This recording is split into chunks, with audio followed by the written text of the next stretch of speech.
के बीचों बीच लटक रही ये लाश आखिर किसकी थी? क्या ये मामला खुदकुशी का था या फिर कत्ल का?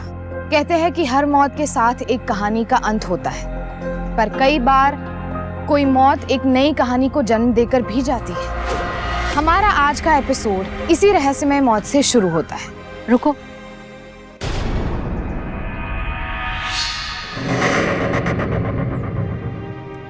ले जा।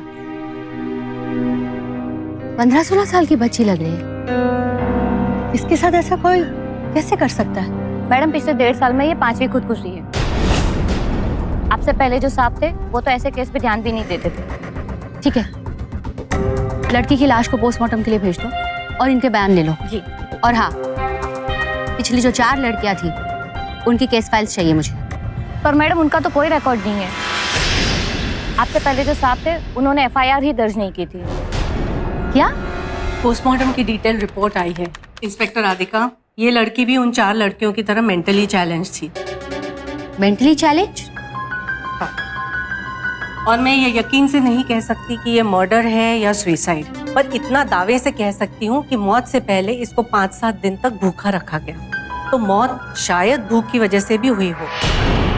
मेंटली चैलेंज्ड या मानसिक मंदता एक ऐसी दशा है जिसमें व्यक्ति का मानसिक और शारीरिक विकास धीमा पड़ जाता है और परिणाम स्वरूप पीड़ित का व्यवहार सामान्य व्यक्ति से थोड़ा अलग हो जाता है। मंदता जन्मजात भी होती है या फिर कई बार आगे चलकर लोग इस बीमारी का शिकार हो जाते हैं। क्राई यानी चाइल्ड राइट्स इन यू के आंकड़ों के अनुसार भारत के 10 बच्चों में से एक बच्चा मानसिक मंदता का शिकार है।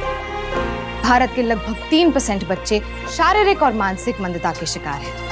अगर हम ग्रामीण इलाकों की बात करें तो 1000 में से 20 बच्चे और शहरी इलाकों की बात करें तो 1000 में से 16 बच्चे इस बीमारी का शिकार हैं। बहरहाल सवाल ये उठता है कि इन मासूम बच्चियों की मौत के पीछे क्या वजह थी? अगर ये सुसाइड का केस था तो इसके पीछे क्या वजह थी? और अगर ये मर्डर का केस था तो क्यों कोई ऐसी मासूम बच्चियों को रहस्यमय तरीके से मार देना चाहता था? एक खास पैटर्न पर हो रही इन बच्चियों की मौत खुदकुशी की ओर इशारा नहीं कर रही थी और इस इशारे को समझ लिया इंस्पेक्टर राधिका ने। लिहाजा इस केस की तह तक पहुंचने के लिए उन्होंने अपनी तहकीकात शुरू कर दी। डॉक्टर कशिश, अभी आपने कहा कि लड़की मेंटली चैलेंज थी। मान लो अगर ये सुसाइड भी करती है तो इतना ऊपर कैसे चढ़ सकती है? इम्पॉसिबल। मुझे इसमें जरूर किसी और का हाथ लगता है। वही मैं भी सोच रही हूँ। इसकी मौत गला घोटने से नहीं हुई है। और ये देखिए, ये सारे जलने के निशान हैं। सिर्फ हाथ पे नहीं, पूरे बदन पे हैं, पैर पे हैं, पीठ पे हैं।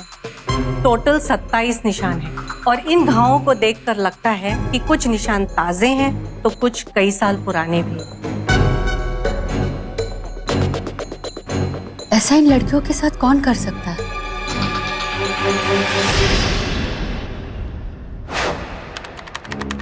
तो ये लाश यहाँ से मिली और बाकी 4 लाशें इन एरिया से मिली थी। मतलब आसपास के इलाके से? मैम, ऐसे बच्चों के परिवार वाले इन्हें बोझ मानते, शायद उन्होंने ही मार के फेंक दिया होगा। तुम्हारा कहना है कि एक ही एरिया में इतनी सारी मेंटली चैलेंज बच्चों की लाशें मिलती हैं जिन्हें उनके माँ बाप ने एक ही तरीके से मार के फेंक दिया? इम्पॉसिबल। ये कोई अलग अलग परिवार का काम नहीं, सिर्फ एक ही क्रिमिनल का काम। तो उसे इतने सारे मेंटली चैलेंज बच्चे मिलते कहाँ से होंगे? वही जहां उनके परिवार वाले उन्हें छोड़ देते हैं, शेल्टर होम। कामले, मैम, मुझे इस एरिया के सारे शेल्टर होम का रिकॉर्ड चाहिए जहां मेंटली चैलेंज बच्चों की परवरिश होती है। मैम, इस एरिया में ऐसे 2 ही shelter home, Mary shelter home और शारद शेल्टर होम।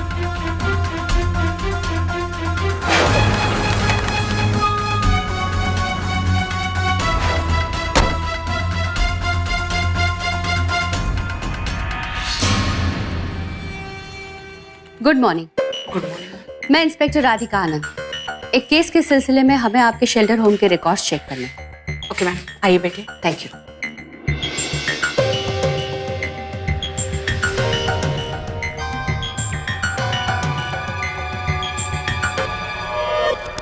बच्चों के कमरे कहाँ हैं? चलिए मैं आपको दिखाती हूँ।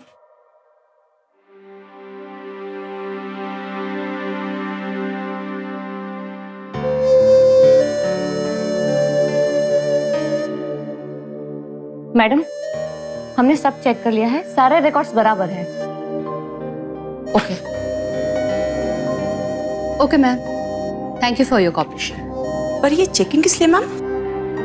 दरअसल हमें एक लड़की की लाश मिली थी जो मेंटली चैलेंज थी, बस उसी के सिलसिले में चेकिंग हो रहा। Thank you. Welcome ma'am.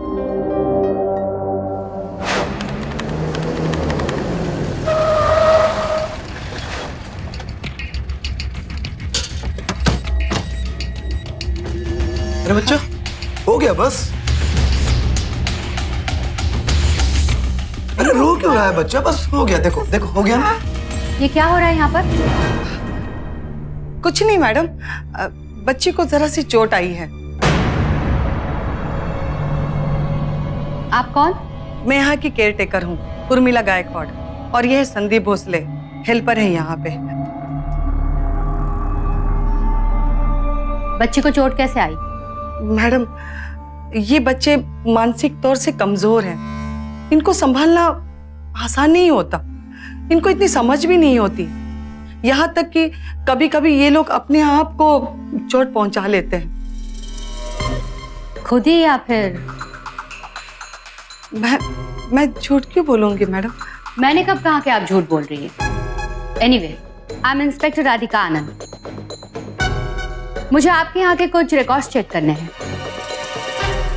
यहाँ पे कितने बच्चे हैं, कहाँ से आए हैं, उनका पालन पोषण कैसे होता है, और आपके फंड्स वगैरह वगैरह।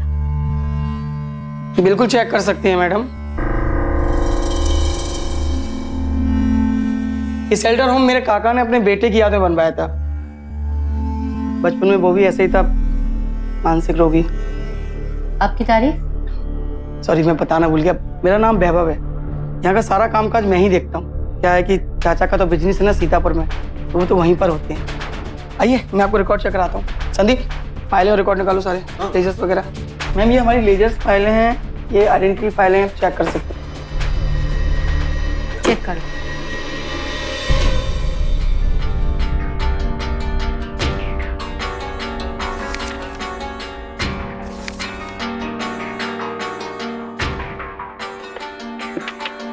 मैडम, ये सारे बच्चे हैं। ये सारे बच्चों को यहाँ पे बुलाइए। संदीप,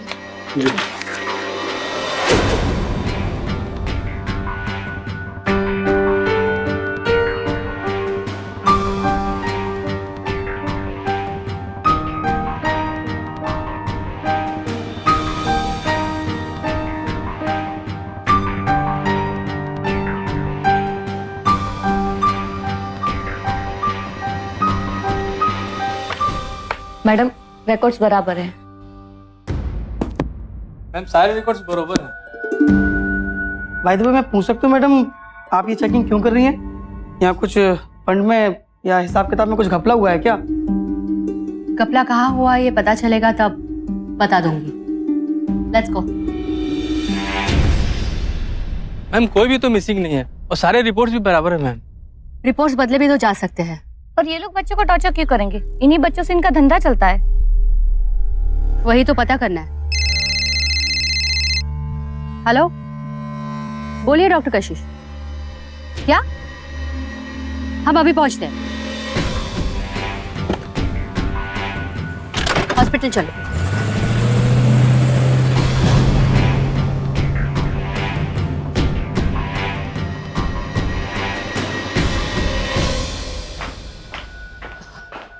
क्या बात है डॉक्टर, आपने मुझे इस तरह से क्यों बुलाया? बैठिए।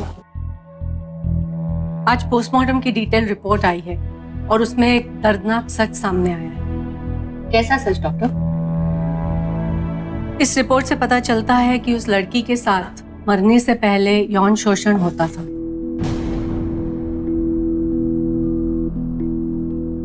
ऐसा इन लड़कियों के साथ कोई कैसे कर सकता है? कुछ ऐसे हैवान होते हैं हमारे समाज में, हमारे ही बीच। वो दिखने में एकदम नॉर्मल होते हैं, आम इंसानों की तरह, मगर उनके अंदर होती है एक सनक, एक हवस, जो उनको ये सब करने पर मजबूर करती है। बीमारी का नाम देकर मैं उनको लाचार नहीं कह सकती, क्योंकि वो ये सब पूरे होशो हवास में सिर्फ अपने हवस के लिए करते हैं। वो जो भी है, जहां भी है, मैं उस तक पहुंच कर ही रहूंगी।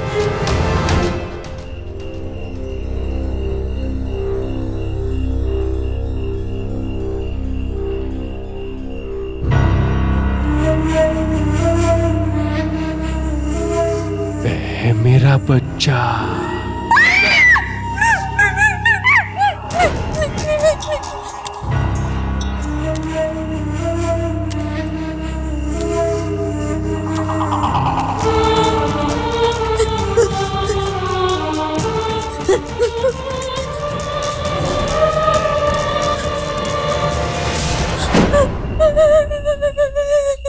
अरे किधर गया मेरा बच्चा, किधर छुपा है? हाँ? अली डर गया तू? ओ, इधर छुपा है मेरा बच्चा। लोने का नहीं बच्चा। हाँ? चुप रहने का। हाँ? ये देखो इधर छुपा है। अली रोने का नहीं। अरे जिन बच्चों को प्यार और सहारे की जरूरत होती है, उनके साथ इतना घिनौना अपराध तो कोई हैवान ही कर सकता है।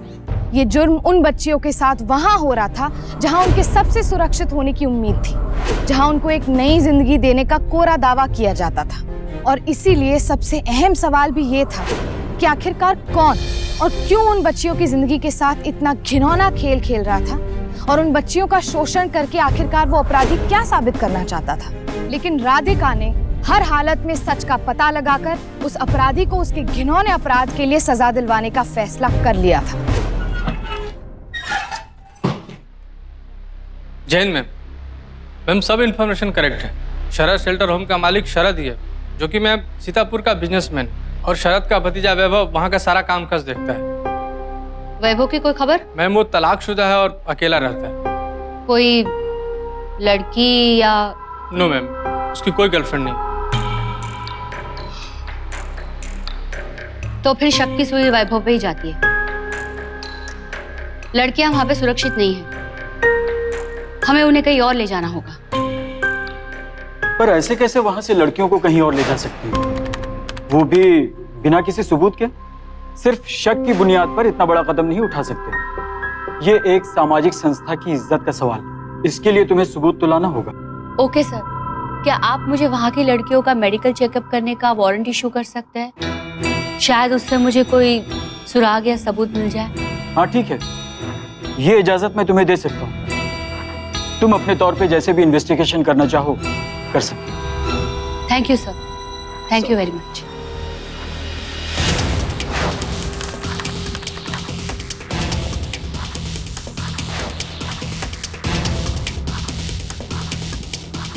मैजिस्ट्रेट के ऑर्डर से हमें आपके यहाँ की लड़कियों का मेडिकल टेस्ट करना है। मगर मैं चाचा से पूछे बिना कैसे? कोर्ट के ऑर्डर से आपके चाचा भी नहीं रोक पाएंगे। बिल्कुल कीजिए मेडिकल टेस्ट इंस्पेक्टर। शुक्र है सरकार को हमारा शेल्टर होम दिखाई तो दिया। मैं शरद विलास, इस शेल्टर होम का मालिक। मैं इंस्पेक्टर राधिका। हमारे पास कोर्ट के ऑर्डर्स है कि आपके शेल्टर होम के बच्चों का मेडिकल चेकअप किया जाए, तो हम हमारा काम शुरू करें? बिल्कुल। वैभव, इनकी पूरी मदद करो, इनके तरफ से कोई शिकायत नहीं होनी चाहिए। जी चाचा जी। Ma'am please.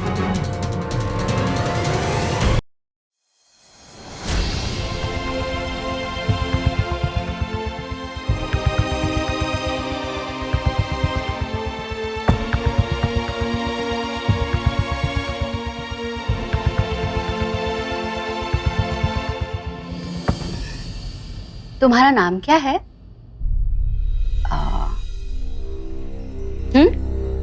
देखो, गुड। अब बताओ तुम्हारा नाम क्या है? मैडम इसका नाम सीमा है। वो आपसे बात नहीं कर पाएगी ना, इसलिए। बेटा, तुम्हें यहाँ खाना मिलता है? आपको यहाँ खाना मिलता है बेटा? मैडम ये बोल नहीं पाएगी।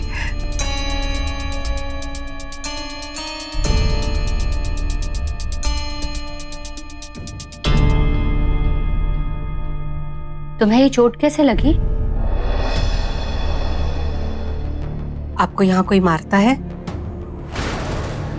किसी ने मारा तुम्हें?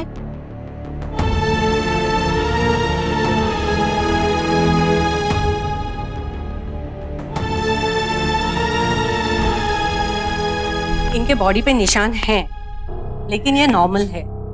यूजुअली मेंटली चैलेंज बच्चों को चोट लगती रहती है, मगर यौन शोषण का कोई सुराग नहीं मिला।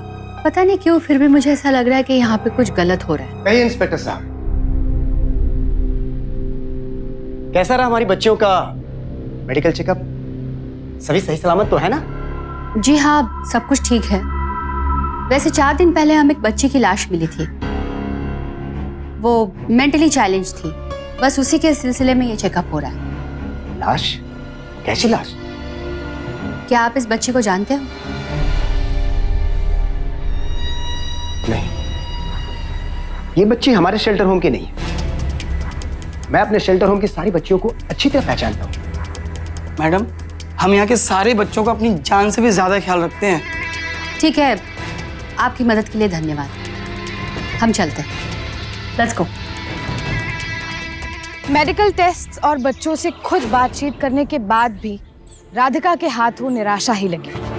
उसके लाख कोशिश करने के बाद राधिका को कोई ठोस सबूत नहीं मिला।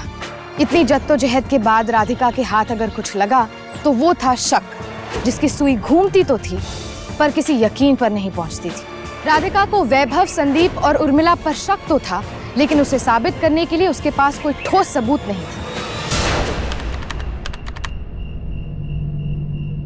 संदीप, जल्दी आओ। हाँ, शुक्र मनाओ कि मौके पे मुझे 3 लड़कियां मिल गई और मैंने उन्हें यहाँ बंद कर दिया। मेरी तो सांस ही अटकी हुई थी जितनी देर वो इंस्पेक्टर यहाँ थी। अरे वो क्या देख रहे हो? खोलो।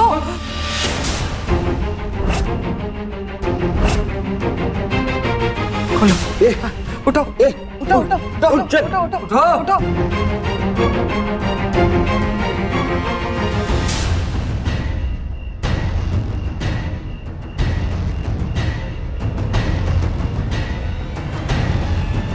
अरे उठा जल्दी।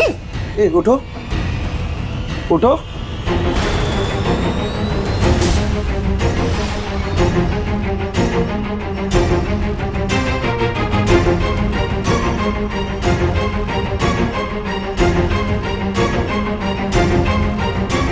भाई, ये तो लड़क गई।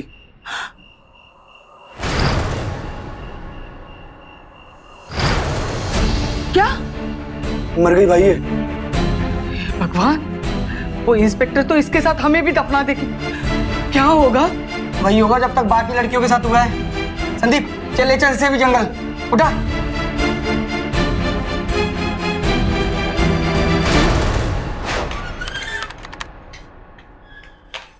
चैन में हेमाद जंगल से एक और लाश मिली है, वैसे ही 15-16 साल की बच्ची का। ये देख। लाश को पोस्टमार्टम के लिए हॉस्पिटल भेज दिया है। ठीक है कामले, तुम हॉस्पिटल जाओ, मैं तुम्हें वहीं मिलती हूँ। सीमा, तुम मेरे साथ चलो, गाड़ी निकालो।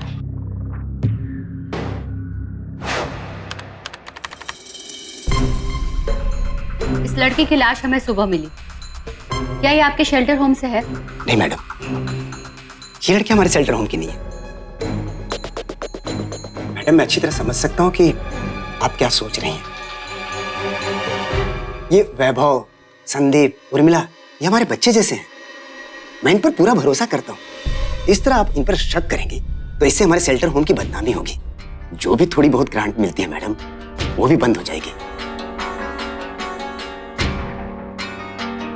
देखिए, मैं आपकी बात समझ सकती हूँ, लेकिन देखिए मैडम, आपकी तसल्ली के लिए हर मुमकिन सहायता करने के लिए तैयार हूँ। जब तक ये आपका केस सॉल्व नहीं हो जाता, मैं यहीं रुका रहूंगा, कहीं नहीं जाऊंगा। धन्यवाद आपकी जहमत के लिए। मैं चलती हूँ। ठीक। इंस्पेक्टर देखिए, एक बहुत ही चौंका देने वाली बात सामने आई है उस लड़की के पोस्टमार्टम रिपोर्ट से। लड़की प्रेग्नेंट थी? हाँ, और वो भी पूरे 2 महीने से। मुझे समझ में नहीं आता, दिमागी तौर पर ये बच्चियां बीमार है या वो शैतान जो इन लड़कियों के साथ ये सब कुछ कर रहा है। लेकिन अब आपको उन तक पहुंचना और भी आसान हो जाएगा। जिन पर आपको शक है उनका डीएनए टेस्ट करवा लीजिए। हमने उस लड़की के फीटस का ब्लड सैंपल प्रिजर्व किया है। डीएनए टेस्ट से हम ये साबित कर सकते हैं कि इस लड़की के साथ ये सब किसने किया। Thank you doctor, thank you very much.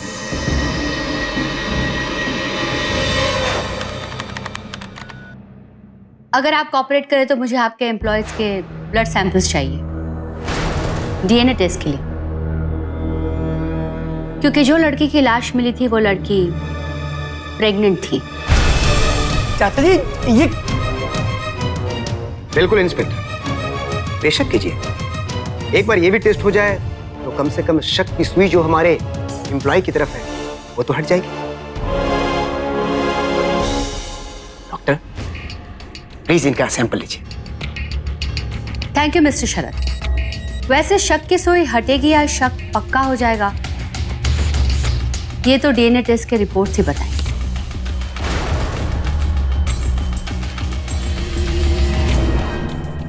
तुम लोग कोई परेशान करता है?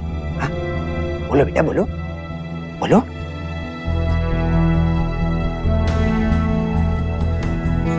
कोई तंग करता है तुम लोग को? बताओ ना। मुंह को मारता है बेटा? बोलो। हाँ? बोलो। ये क्या कर रहे हो तुम लोग? हाँ? जरूर तुम लोगों से कुछ ना कुछ गलती हुई होगी, इसलिए इंस्पेक्टर साहब को शक होता है। देखो, अगर शेल्टर बंद हुआ तो मैं किसी को नहीं बख्शूंगा। कितनी मुश्किल से ये शेल्टर चला रहा हूं मैं, शायद तुम लोगों को इस बात का अंदाजा नहीं है। मैं तो पहले से ही जानता था ऐसा ही होगा। एक तरफ कुआं एक तरफ खाई। पुलिस वालों से बच भी गए ना तो चाचा जान से मार डालेगा। मैं तो कहता हूँ अपनी जान बचा के यहाँ से भाग चलो चुपचाप। चलो निकलो।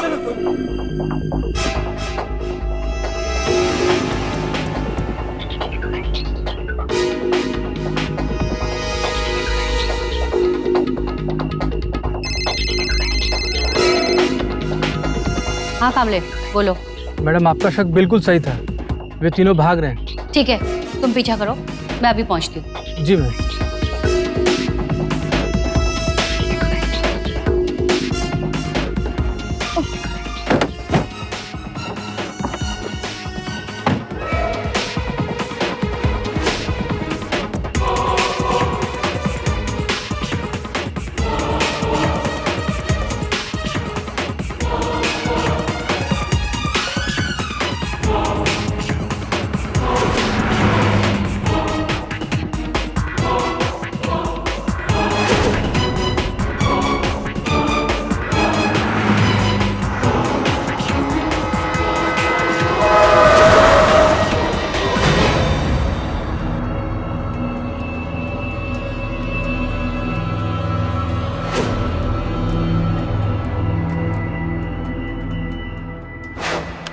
ये क्या किया तुम लोगों ने?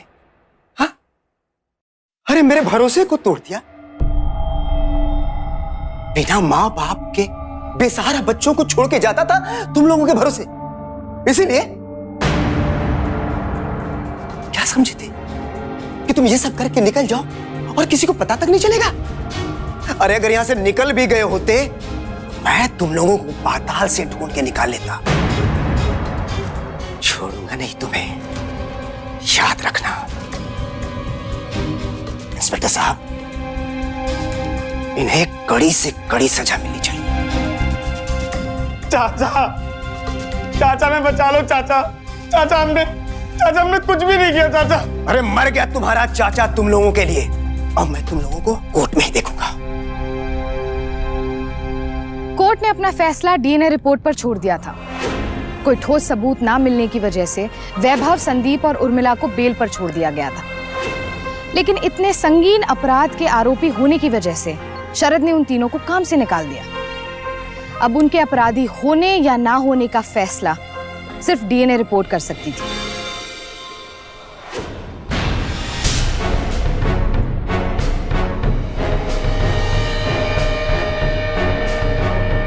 ये डीएनए रिपोर्ट तो किसी के भी साथ मैच नहीं कर रही, ना वैभव के साथ ना संदीप के साथ। क्या प्रोसिक्यूशन के पास और कोई दलील है और कोई सबूत है? योर ऑनर, कोई और दलील पेश करने का सवाल ही नहीं पैदा होता है। इस डीएनए रिपोर्ट ने इस केस को आईने की तरह साफ कर दिया है और ये साबित कर दिया है कि मेरे क्लाइंट बेकसूर है। मेरी इस अदालत से दरख्वास्त है कि मेरे क्लाइंट को इस केस से बाइज्जत बरी करे। जज साहब जरूर कोई गड़बड़ है, मुझे एक मौका और दीजिए प्लीज। देखिए, प्रोसिक्यूशन को सिर्फ शक के आधार पर मौका नहीं दिया जा सकता। प्रोसिक्यूशन को समझना चाहिए आप एक सामाजिक संस्था की इज्जत पर सवाल कर रही हैं। ऐसे आप अदालत का वक्त जाया नहीं कर सकती। अदालत अगली तारीख में अपना फैसला सुनाएगी। मैं ऐसे हार नहीं मानने वाली। उन मासूम बच्चियों की जिंदगी का सवाल है।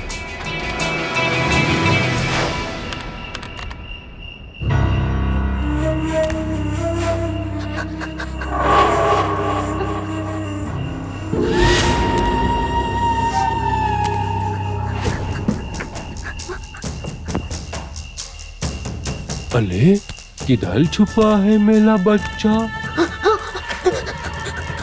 ओह, आंख मिचोली खेल रहा है।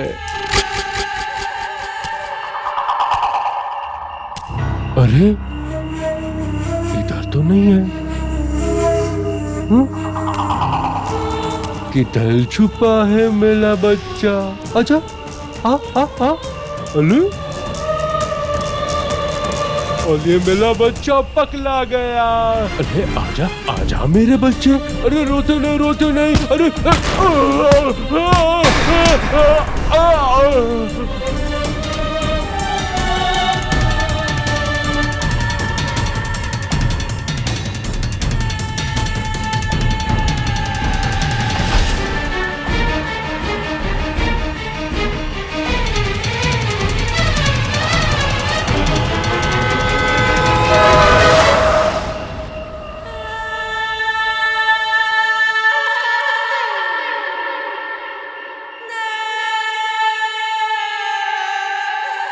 आराम से आराम से।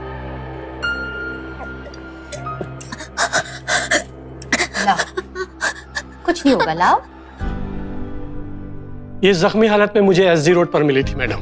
बहुत ज्यादा घबराई हुई थी और रो रही थी और कुछ बोल भी नहीं रही थी, बस पेड़ की तरफ इशारा कर रही थी।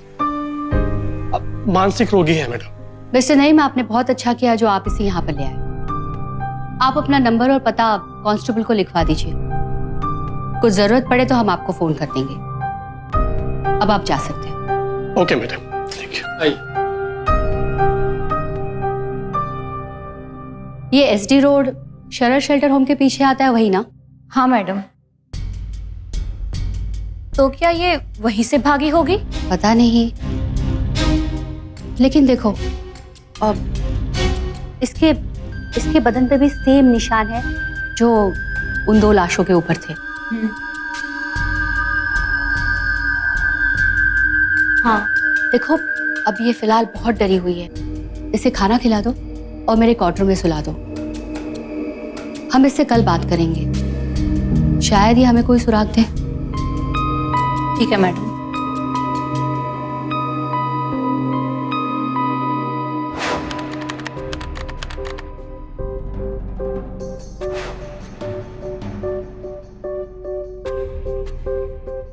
चॉकलेट आपको अच्छे लगते हैं? घबराओ मत। और चॉकलेट चाहिए आपको? लो।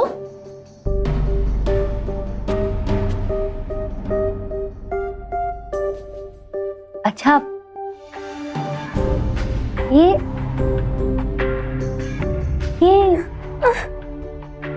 चोट आपको किसने पहुंचाई?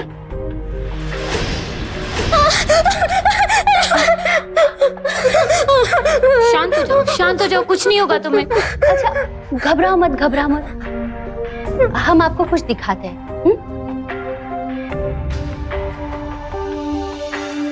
अब देखो।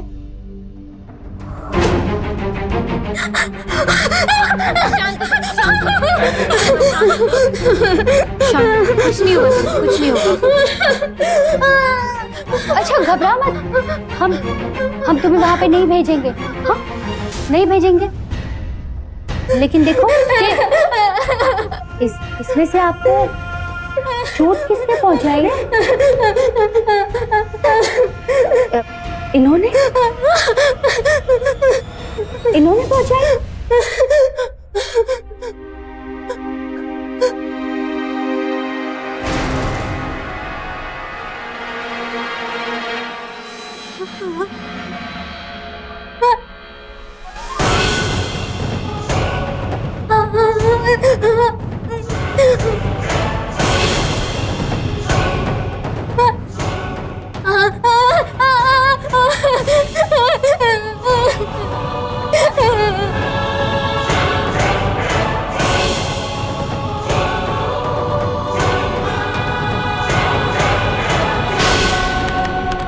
जज साहब, आज भले ही फैसले का दिन है, मगर मैं आखिरी बार अदालत में किसी को पेश करने की इजाजत चाहूंगा।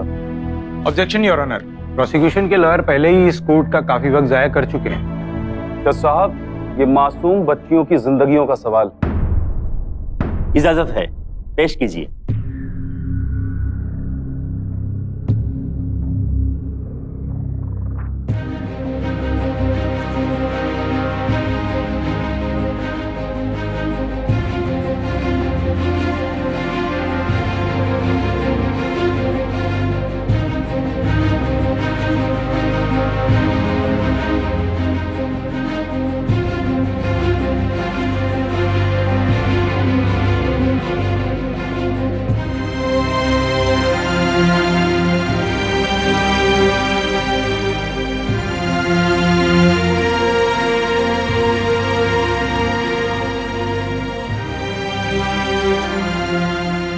बेटा, ये जो अंकल वहां बैठे हैं, ये सबसे बड़े हैं। ये उन सबको मारेंगे जिन्होंने आपके साथ बुरा किया है। आप डरो मत और सिर्फ इशारा करके इतना बताओ कि इनमें से कौन है जो आपको तंग करता था।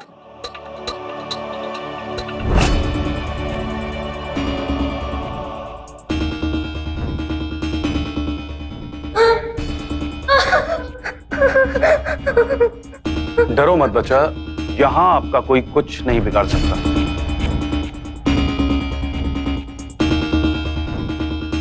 कौन है वो जो आपको ये चोट पहुंचाता था? कौन है वो जो तुम्हें ये दाग देता था?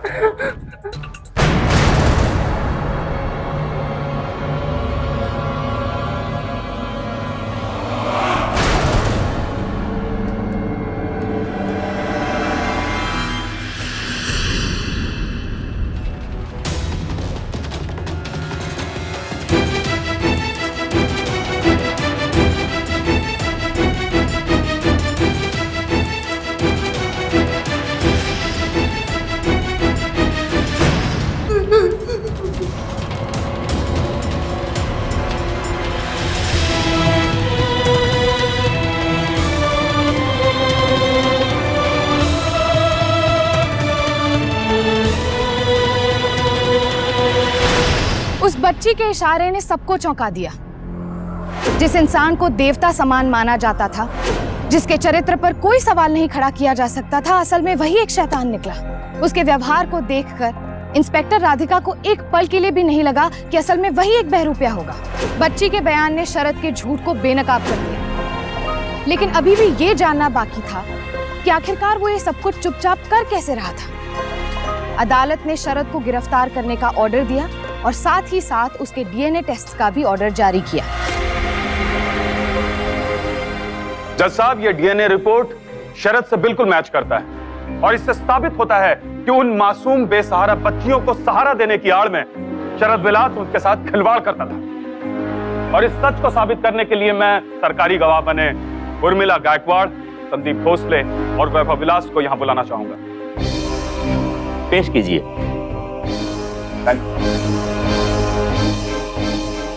साहिब, शरद साहब ने हमको काम दिया था, इसलिए उनका एहसान मानते हुए हम लोग वो सब कुछ चुपचाप देखते रहते थे जो उन मासूम लड़कियों के साथ ये सब कुछ करते थे। लेकिन इंस्पेक्टर साहब ने जब तहकीकात शुरू कर दी तब। मारता है तुम लोग कोई? नहीं ना? हाँ? कोई परेशान करता है?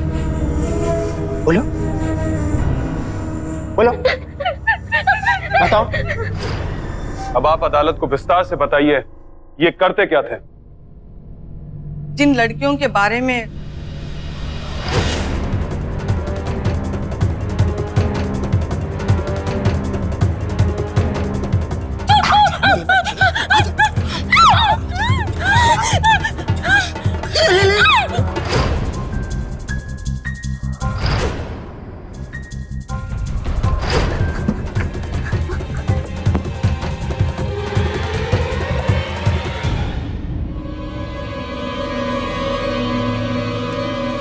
साले मेरा बच्चा पकड़ा गया।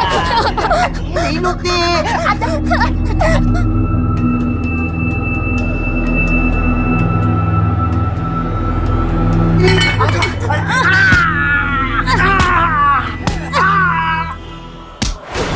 जज साहब, वहाँ हैवानियत का ऐसा खेल रोज होता था।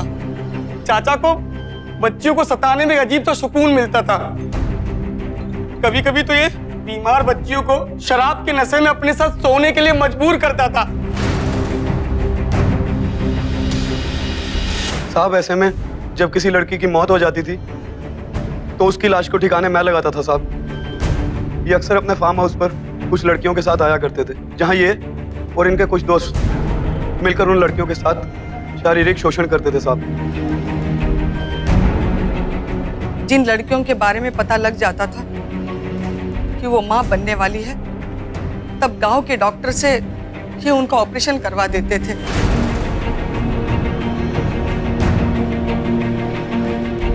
हम लोग भी मजबूर थे जनाब। चाचा का साथ देने के अलावा हमारे पास कोई चारा नहीं था, और ये सब हम चुपचाप देखते रहे। ये क्या हो रहा है? हाँ? तुम लोग जरूर कोई गलती किए होगे, इसलिए इंस्पेक्टर साहब को शक हो रहा है। कोई ना कोई तो सुराग जरूर छोड़े होगे। तुम लोगों को इसलिए पैसे देता हूं कि मेरी गलती पकड़ी जाए। तुम लोगों को लाशों को ठीक ढंग से ठिकाने लगाना भी नहीं आता है। अगर तुम लोगों ने पुलिस वालों के सामने जुबान खोली तो ना तुम ना तुम्हारे परिवार वाले हमसे बच पाएंगे। और अगर शेल्टर बंद हो गया तो मैं किसी को भी नहीं बख्शूंगा। इसलिए अब तुम लोग यहां से भागने का नाटक करो और पकड़े जाओ। मैं बेल करवाऊंगा ताकि शक मुझ पर न आए। कसूरवार तो हम भी है साहब, जो उन बच्चियों का दर्द हम समझ नहीं पाए। हमको माफ कर दो साहब, हमको माफ कर दो। वैभव, संदीप और उर्मिला को 10 साल की सजा सुनाई गई। हालांकि शरद विलास का गुनाह उन सबसे बहुत बड़ा था। वो सिर्फ मासूम बच्चियों का शोषक और कातिल ही नहीं था, बल्कि उसने इंसानियत के एहसास और संवेदनाओं का भी गला घोटा था।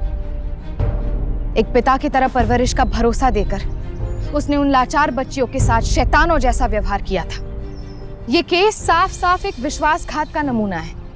शरद विलास ने 6 खून किए और साथ ही साथ उन सभी बच्चियों के भरोसे का कत्ल किया जो आज के बाद शायद कभी किसी और पर भरोसा ना कर पाए। लिहाजा अदालत ने अपराध की गंभीरता को देखते हुए शरद को सख्त से सख्त सजा देने का निश्चय किया, ताकि शरद को दी गई सजा उस जैसे मानसिक रूप से बीमार व्यक्तियों के लिए एक सबक बन सके। शरद विलास जैसे इंसान के लिए इस समाज में कोई जगह नहीं है। तमाम सबूत और गवाहों के बयानों को मद्देनजर रखते हुए ये अदालत शरद विलास को सजाए मौत की हुक्म देती है, to be hanged by neck till death.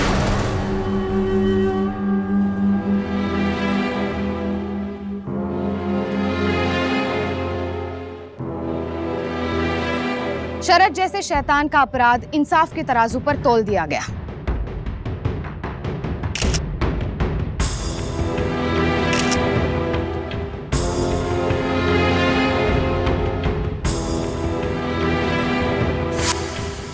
पर क्या कभी ऐसे माँ बाप की बेरुखी कटघरे में खड़ी हो पाएगी, जो मानसिक रूप से बीमार अपनी बच्चियों की परवरिश से पल्ला झाड़ लेते हैं, जो इन मासूम बच्चों को एक बेसहारा जिंदगी जीने के लिए शेल्टर होम्स या फिर आश्रम भेज देते हैं। एक बच्चे को उसके माँ बाप से ज्यादा प्यार और कोई नहीं दे सकता है। पर जब माँ बाप ही अपनी जिम्मेदारी से मुंह फेर ले तो दूसरों से उम्मीद रखने में कई बार ये मासूम बच्चे शरद शेल्टर होम जैसे नर्क भी पहुंच जाते हैं। हम आपसे ये कतई नहीं कह रहे हैं कि मानसिक रूप से बीमार बच्चों के लिए खोले गए ये शेल्टर होम्स की स्थिति इतनी खराब है। हम तो बस शरद जैसे इंसान की हैवानियत को बेनकाब कर रहे हैं। वहीं जहां एक तरफ शरद शेल्टर होम इन बच्चियों के लिए नर्क बन चुका था, वहीं दूसरी तरफ मैरी शेल्टर होम में ऐसी ही बच्चियां अच्छी परवरिश के साथ एक बेहद सुरक्षित जिंदगी को आकार दे रही। ये इंस्पेक्टर राधिका आनंद की गहरी तहकीकात का ही नतीजा था कि शरद शेल्टर होम जैसे नर्क और शरद जैसे हैवान की सच्चाई आज समाज के सामने बेनकाब हो पाई। राधिका अब उन बच्चियों से लगातार मिलती रहती है और उनकी देखभाल से जुड़ी हुई हर जरूरत को पूरा करने की पूरी कोशिश करती है। इंस्पेक्टर राधिका के इस जज्बे को हम सलाम करते हैं और आपसे ये गुजारिश करते हैं कि अगर आप अपने आसपास हो रही ऐसी कोई भी संदिग्ध गतिविधि को महसूस करते हैं तो फौरन पुलिस को इत्तला करें। अब मुझे इजाजत दीजिए, कल फिर मिलेंगे जुर्म के खिलाफ जंग की ऐसी ही बेमिसाल दास्तां के साथ।